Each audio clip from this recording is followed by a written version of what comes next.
দর্শক, ঈদে মিলাদুন্নবী পালনে রাজশাহীর পরিস্থিতি জানাতে সরাসরি যোগ দিয়েছেন সহকর্মী মোস্তাফিজ রকি। রাজশাহীতে ঈদে মিলাদুন্নবী পালনে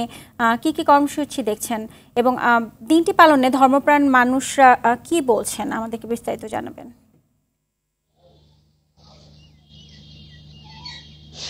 সুজনা, ধর্মীয় ভাবগাম্ভীর্যের মধ্যে দিয়ে রাজশাহীতে ঈদে মিলাদুন্নবী পালিত হচ্ছে। সকাল থেকেই কিন্তু আমরা দেখতে পাচ্ছি যে ধর্মীয় যে শোভাযাত্রা সেটি কিন্তু আসলে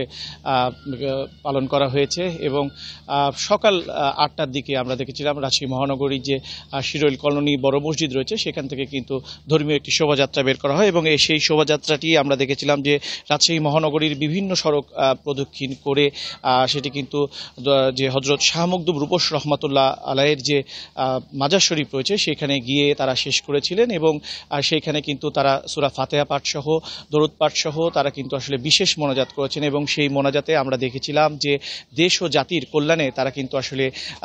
দোয়া করেছেন। পাশাপাশি আমরা এই যারা জাসনে জুলুস শোভাযাত্রায় যারা অংশগ্রহণ করেছিলেন তাদের প্রত্যেকের কণ্ঠে কিন্তু আমরা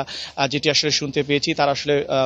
সাধারণ মানুষকে বোঝাতে চেয়েছেন, ধর্মপ্রাণ মুসল্লিকে বোঝাতে চেয়েছেন যে হযরত মুহাম্মদ সাল্লাল্লাহু আলাইহি ওয়াসাল্লামের যে জীবনের যে আদর্শ, প্রত্যেকটি ক্ষেত্রে সেই আদর্শটি যদি বাস্তবায়ন করা হয় তাহলে যেমন সমাজে শৃঙ্খলা আসবে, মানুষের জীবন অনেকটাই সুন্দরভাবে পরিচালিত করতে পারবেন এবং মাজার যে সারা দেশে মাজার ভাঙার যে প্রবণতা আসলে এসেছে সেটি তারা আসলে সেগুলো ভাঙা বন্ধে তারা সরকারের প্রতি দাবি জানিয়েছেন এবং তারা বলছেন তারা আসলে শান্তি চাচ্ছেন এবং আমরা কিন্তু দেখেছি যে সাধারণ মানুষের মধ্যে কিন্তু এই জাসনে জুলুসের মধ্যে কিন্তু এক ধরনের যে উৎসাহ বা উদ্দীপনা সেটিও কিন্তু আমরা লক্ষ্য করেছি এবং সাধারণ মানুষ কিন্তু আসলে হযরত মুহাম্মদ সাল্লাল্লাহু আলাইহি সাল্লামের যে